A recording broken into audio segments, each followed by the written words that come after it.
This poem was written by James Whitcomb Riley in 1885. It inspired the Little Orphan Annie character that became a comic strip, a radio show, and ultimately a Broadway musical and film. This poem is in public domain, so I modified the language a bit for interpretation purposes. I dedicate this to my brother and sisters, whom I cherish, and who are also traumatized by this. Little orphan Annies come to our house to stay, and wash the cups and saucers up, and brush the crumbs away, and shoo the chickens off the porch, and dust the hearth and sweep, and make the fire and bake the bread, and earn her board and keep.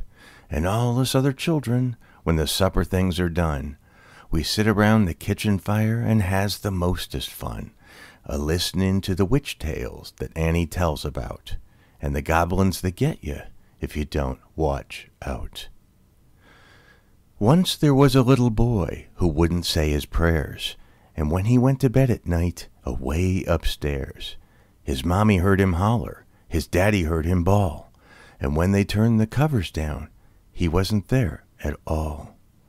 And they seeked him in the rafters, and cubby hole and press, and they seeked him up the chimney flue, and everywhere, I guess.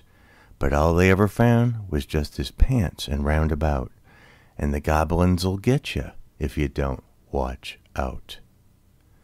Once there was a little girl, had us all laugh and grin, and make fun of everyone, and all her blood and kin. And once when there was company, and old folks were there, she mocked them, and she shocked them, and said she didn't care. And as she kicked her heels, and turned to run and hide, there was two great big black things a-standin' by her side, and they snatched her through the ceiling, for she knowed what she's about. And the goblins'll get you if you don't watch out. And little orphan Annie says, when the blaze is blue, and the lamp wick sputters, and the wind goes woo, and you hear the crickets quit, and the moon is gray, and the lightning bugs in dew are all squenched away, you'd better mind your parents and your teachers fond and dear, and cherish them that loves you, and dry the orphan's tear, and help the poor and needy ones at clusters all about, or the goblins'll get you if you don't watch out. You heard me.